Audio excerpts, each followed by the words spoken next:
इस वीडियो में हम बात करेंगे ऊष्मागतिकी के बारे में। ठीक है, क्योंकि हमारा जो रेफ्रिजरेशन साइंस है वो ताप नियमन के सिद्धांत पे ही कार्य करता है। ठीक है, कि ताप को हम कैसे नियंत्रित रख सकते हैं या ताप को कैसे हम घटा सकते हैं।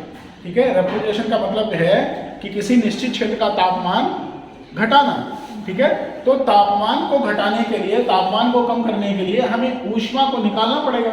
ठीक है, तो चूंकि हमें बार बार ऊष्मा का ही अध्ययन करना है, ऊष्मा के बारे में ही बात करनी है, इसके लिए हम बेसिक ऊष्मागतिकी को समझ लेते हैं। ठीक है, तो ऊष्मागतिकी क्या है?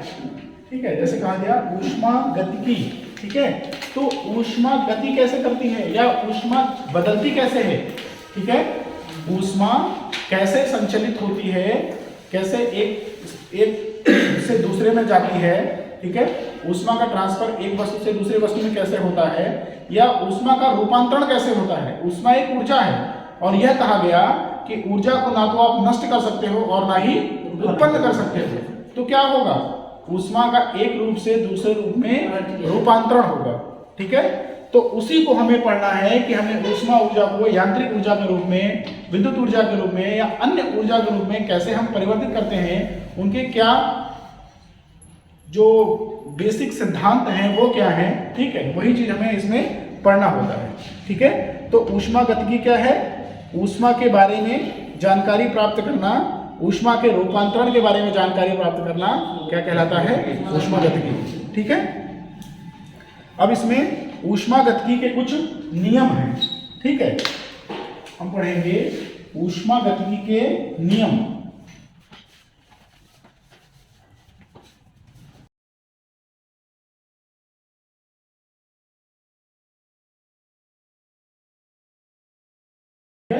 कुल 4 प्रकार के ऊष्मागतिकी के नियम बताए गए। शून्यांक नियम, प्रथम नियम, द्वितीय नियम और तृतीय नियम। ठीक है, 4 प्रकार के नियम होते हैं। एक एक करके चारों पे चर्चा करेंगे।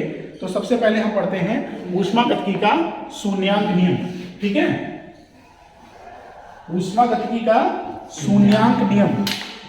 शून्यांक नियम का स्टेटमेंट ये है कि अगर दो वस्तुएं परस्पर किसी तीसरी वस्तु के साथ अलग अलग तापीय साम्य में है। ठीक है, कोई दो वस्तुएं या कोई दो निकाय किसी तीसरे के साथ अलग अलग तापीय साम्य में हैं, तो वह आपस में भी तापीय साम्य में होंगे। ठीक है, क्या बोला गया कि अगर कोई दो निकाय किसी तीसरे निकाय के साथ अलग अलग तापीय साम्य में हैं, तो वो परस्पर भी तापीय साम्य में होंगे।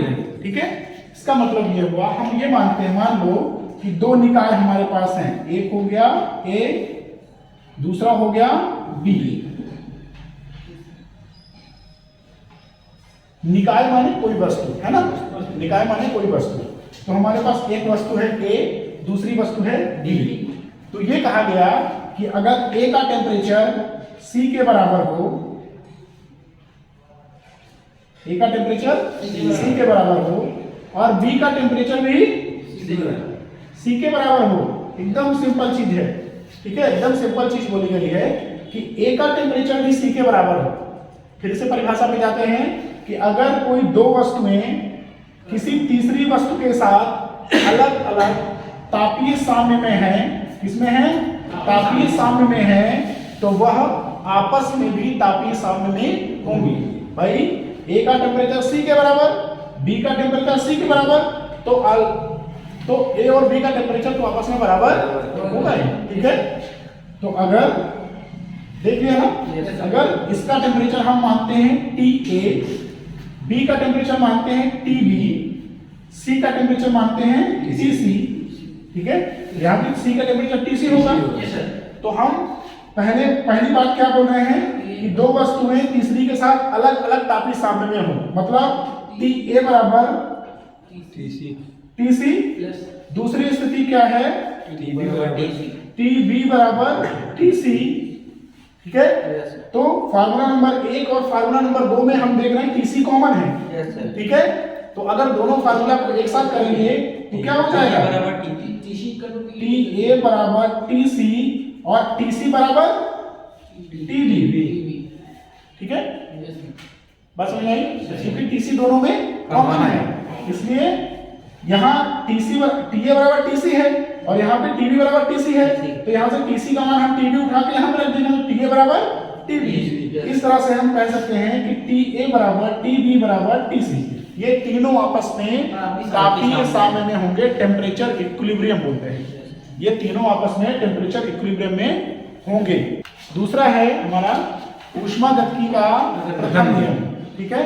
ऊष्मागतिकी का प्रथम नियम क्या स्टेटमेंट देता है कि अगर बाह्य वातावरण के विरुद्ध कार्य करने में सक्षम कोई वस्तु, ठीक है, सिंपल समझे, कोई वस्तु, ठीक है, कोई वस्तु अगर उसको हम ऊर्जा देते हैं, ऊष्मा देते हैं, ठीक है, अगर उसको हम ऊष्मा देते हैं तो उसके द्वारा अवशोषित की गई ऊष्मा उसकी आंतरिक ऊर्जा में वृद्धि तथा उसके द्वारा किए गए कार्य के बराबर होता है, ठीक है। मतलब साफ है, अगर किसी वस्तु को हम ऊर्जा देते हैं तो वह कुछ ऊर्जा अवशोषित करती है और बची हुई ऊर्जा से क्या करती है, कार्य करती है। तो उसको जितनी ऊष्मा हमने दी, एक तो उसकी आंतरिक ऊर्जा में वृद्धि हुई और उसने हमको कुछ कार्य करके दिया, ठीक है। तो इस नियम से एक चीज और स्पष्ट होता है कि हमारी ऊर्जा कहीं गई नहीं है ना, हमने उसको जितना ऊर्जा दिया उसने उस ऊर्जा का कार्य किया और कुछ ऊर्जा अपनी आंतरिक ऊर्जा के रूप में अपने पास रख ली, ठीक है। तो ये नियम हमें ऊर्जा संरक्षण के बारे में भी बताता है, इसलिए इस नियम को, ऊष्मागतिकी के प्रथम नियम को हम ऊर्जा संरक्षण का नियम भी कहते हैं, ठीक है। तो हमने क्या बोला, स्टेटमेंट ये है कि वायु वातावरण के विरुद्ध कार्य करने में सक्षम कोई वस्तु, कोई निकाय, अगर उसको हम ऊष्मा देते हैं तो उसके द्वारा अवशोषित की गई ऊष्मा उसकी आंतरिक ऊर्जा में वृद्धि तथा उसके द्वारा किए गए कार्य के योग के बराबर होगा, ठीक है। हमने क्या बोला, अगर हम क्या देते हैं किसी वस्तु को ऊष्मा, हमने किसी वस्तु को ऊष्मा दी, ठीक है, तो वस्तु की क्या होगा, आंतरिक ऊर्जा में वृद्धि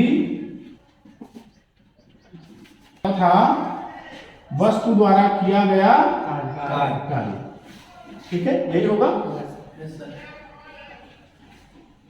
ऊष्मा को हम दिखाते हैं कैपिटल क्यू से, इसके पहले बताया ऊष्मा को कैपिटल क्यू से दिखाते हैं और आंतरिक ऊर्जा को हम दिखाते हैं यू से, ठीक है, और कार्य को हम दिखाते हैं डब्ल्यू से। यहाँ पे ये कहा गया है कि उसकी आंतरिक ऊर्जा में वृद्धि, मतलब पहले उसकी आंतरिक ऊर्जा कम रही होगी ना, ठीक है, पहले उसकी आंतरिक ऊर्जा कम रही होगी, अब उसकी आंतरिक ऊर्जा ज्यादा होगी। तो यहाँ पे हम केवल U नहीं दिखाएंगे, क्या दिखाएंगे, यहाँ पे हम दिखाएंगे U2 माइनस U1, उसकी आंतरिक ऊर्जा वृद्धि हुई ना, पहले U2 थी, आंतरिक ऊर्जा पहले U2 थी, अब उसकी आंतरिक ऊर्जा U1 दिया हमने, तो U2 और U1 का जो अंतर हुआ वो उसकी आंतरिक ऊर्जा हुई जो बढ़ी हुई है, जो उसकी वृद्धि हुई वो क्या निकालेंगे, पहले वाली ऊर्जा माइनस दूसरी वाली ऊर्जा, तब दिखाएंगे ना कितनी वृद्धि हुई, ठीक है। तो इसको हम लिखेंगे Q बराबर डेल्टा U प्लस W, जहां पर हमारा जो डेल्टा U है वो दिखाता है U2 माइनस U1, ठीक है। डेल्टा लिखने का मतलब क्या हुआ कि किन्हीं दो चीजों का अंतर है, डेल्टा का मतलब क्या हुआ, किन्हीं दो चीजों का ये अंतर है, ठीक है। तो हमारा ये जो समीकरण है ये दिखाता है कि हमने जितनी ऊर्जा इसको दी वह ऊर्जा आंतरिक ऊर्जा और किए गए कार्य के रूप में खर्च हुई, हमारी ऊर्जा कहीं पर नष्ट नहीं हुई, वो हमारी ऊर्जा संरक्षित रह गई है, ठीक है। बस समझ आई। इसका एग्जांपल भी हमने एक दिन बताया था परसों की क्लास में कि जब हम मान लो किसी मोटरसाइकिल की टंकी है, किसी मोटरसाइकिल की टंकी है, हम इसमें क्या किया, हमने 1 लीटर पेट्रोल इसमें डाल दिया, इस गाड़ी का माइलेज कितना है 60 किलोमीटर, 1 लीटर में कितना जाएगी 60 किलोमीटर। लेकिन एक्चुअली होगा क्या, आप कोई टंकी एकदम से खाली कर दो और उसके अंदर 1 लीटर पेट्रोल आप डाल दो, आप इस 1 लीटर पेट्रोल को हम मान रहे हैं कि ये हमारी ऊर्जा है, 1 लीटर पेट्रोल क्या है, ऊर्जा है जो हम उस मोटरसाइकिल को दे रहे हैं, ठीक है। लेकिन क्या रियल में ऐसा होगा कि अगर 60 किलोमीटर एवरेज वाली गाड़ी है उसको हम 1 लीटर पेट्रोल डाल दें तो 60 किलोमीटर चली जाए, ऐसा नहीं होगा, ठीक है। कुछ ना कुछ हमारा जो पेट्रोल है वो गाड़ी में रह जाएगा, गाड़ी की पाइप में रह जाएगा, कार्बोरेटर में रह जाएगा, तो पूरा का पूरा 1 लीटर हम खर्च नहीं कर पाएंगे। ठीक है, तो ऐसा नहीं हुआ कि हमारा वो पेट्रोल व्यर्थ हो गया, हमारा वो पेट्रोल वेस्ट नहीं हुआ, है ना, वो हमारा पेट्रोल वेस्ट नहीं हुआ, लेकिन इस गाड़ी के अंदर में ही रह गया। ठीक है, तो इसको दी गई ऊर्जा बराबर इसके द्वारा किया गया कार्य, मान लो ये 55 किलोमीटर चली जाती है ना, तो मान लो यहाँ पे 100 ग्राम पेट्रोल बच जाता है, क्योंकि में या गाड़ी के पार्ट्स में 100 ग्राम पेट्रोल हमारा बच जाता है। तो हमने इसको 1 लीटर पेट्रोल दिया, तो ये 55 किलोमीटर गई, ये इसके द्वारा किया गया कार्य है, और ये इसके द्वारा आंतरिक ऊर्जा में वृद्धि है ना। इसकी आंतरिक ऊर्जा पहले 0 थी, और अब मान लो आंतरिक ऊर्जा इसका पेट्रोल है, तो 100 ग्राम इसके अंदर बचा हुआ है। ठीक है, अब ऊष्मागतिकी का द्वितीय नियम। ठीक है, ऊष्मागतिकी का जो द्वितीय नियम है वो प्रथम नियम को ही सपोर्ट करता है। ठीक है, द्वितीय नियम में 2 स्टेटमेंट है, क्लासियस स्टेटमेंट और केल्विन प्लांक का स्टेटमेंट। ठीक है, दोनों की शब्दावली अलग अलग हो सकती है, लेकिन दोनों का मीनिंग एक ही है। ठीक है, मीनिंग क्या है? मीनिंग ये है, ऐसी कोई भी मशीन बनाना असंभव है जो दी गई ऊष्मा को 100% कार्य में बदल सके। हमने पहले नियम में ही देखा ना कि हमने उसको जो Q ऊष्मा दी तो वो W कार्य कर रहा है और डेल्टा U एनर्जी अपने अंदर स्टोर कर ले रहा है। ठीक है, तो जितना ऊर्जा हमने Q दिया उसका पूरा का पूरा कार्य उसने नहीं किया। सेकंड नियम भी यही कहता है कि ऐसी कोई भी मशीन बनाना असंभव है जो दी गई ऊष्मा को 100% कार्य में बदल सके। ठीक है, द्वितीय नियम में 2 स्टेटमेंट हैं। पहला है केल्विन प्लांक, ये एक वैज्ञानिक का नाम है। ठीक है, जो केल्विन प्लांक है वो वैज्ञानिक का नाम है। केल्विन प्लांक का स्टेटमेंट ये है, अभी जो बोल गए, ऐसा कोई भी मशीन बनाना असंभव है जो किसी स्रोत से ऊर्जा लेकर के उसको पूरी तरह से कार्य में परिवर्तित कर दे। ठीक है, ऐसा कोई भी मशीन बनाना असंभव है, ऐसा कोई भी उपकरण बनाना असंभव है जो किसी स्रोत से ऊष्मा को ले और उसको पूरा का पूरा कार्य में परिवर्तित कर दे। ठीक है, जैसे मान लो ये कोई यहाँ पे ऊर्जा का स्रोत है ना, स्रोत मतलब जैसे सागर या नदी, जैसे सागर, स्रोत का मतलब सागर। जैसे समुद्र से एक बूंद पानी निकाल लो तो उसको कोई फर्क नहीं पड़ेगा, उसी प्रकार स्रोत होता है कि उससे थोड़ी सी ऊष्मा ले लो तो उसको कोई फर्क नहीं पड़ेगा। तो मान लो ये कोई ऊर्जा का स्रोत है ना, ये हमारा ऊर्जा का स्रोत है। इससे हम क्या कर रहे हैं? ऊर्जा ले रहे, ऊष्मा ले रहे हैं, और हमने यहाँ पे कोई मशीन लगाई है। ठीक है, यह मशीन क्या करेगी? कार्य करेगी, ये करेगी ना, यह मशीन कुछ ना कुछ कार्य करेगी, है ना, मशीन का काम है कार्य करना। तो हम इस मशीन को ऊर्जा दें और जितनी ऊर्जा दें वो पूरा का पूरा ये कार्य में परिवर्तित कर दे, ऐसी मशीन बनाना असंभव है। ये केल्विन प्लांक के स्टेटमेंट में कहा गया। ठीक है, दूसरा स्टेटमेंट है क्लासियस का स्टेटमेंट।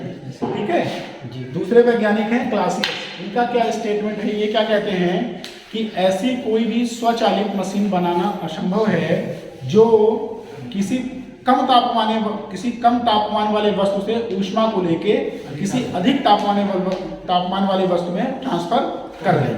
ठीक है, ऐसी कोई मशीन बनाना असंभव है, ऐसी कोई स्वचालित मशीन बनाना संभव है जो किसी कम तापमान वाले वस्तु से ऊष्मा को लेकर के अधिक तापमान वाले वस्तु में ट्रांसफर कर दे। ठीक है, ऊष्मा का परिसंचरण जनरली कैसे होता है? जैसे कोई कम तापमान वाली वस्तु है, मान लो 30 डिग्री सेंटीग्रेड की, दूसरी अधिक तापमान वाली वस्तु है, मान लो 60 डिग्री सेंटीग्रेड की, है ना, 2 वस्तुएं हैं, तो स्वतः ऊष्मा का ट्रांसफर कैसे होगा? अगर हम इन दोनों वस्तुओं को पास में लाएंगे तो स्वतः अपने आप ऊष्मा कैसे चलेगी? अपने आप ऊष्मा चलेगी इस ज्यादा तापमान वाले वस्तु से कम तापमान वाले वस्तु की ओर ऊष्मा का संचरण होगा स्वतः अपने आप। किन्हीं भी 2 गर्म और ठंडी चीजों को हम पास में लाएंगे तो गर्म वाली वस्तु से ऊष्मा निकल करके ठंडी वाली वस्तु में जाना शुरू हो जाएगी। और यह कब तक चलता रहेगा? यह प्रक्रिया तब तक चलती रहेगी जब तक उन दोनों निकायों को या दोनों वस्तुओं का तापमान बराबर नहीं हो जाता। ठीक है, तो ये जनरल नियम है स्वतः ट्रांसफर का। स्वतः कैसे ट्रांसफर होती है? ज्यादा तापमान वाले वस्तु से कम तापमान वाले वस्तु की ओर ऊष्मा का संचरण जनरली होता है। ठीक है, तो क्लासियस जी ने यह कहा कि ऐसी मशीन बनाना असंभव है जो स्वतः किसी कम तापमान वाले वस्तु से ऊष्मा को लेके अधिक तापमान वाले वस्तु में ऊष्मा को ट्रांसफर कर दे। ऐसा कब संभव है? जब हम किसी बाह्य स्रोत से ऊर्जा दें। ठीक है, किसी बाह्य स्रोत से हम कार्य करें उस पर।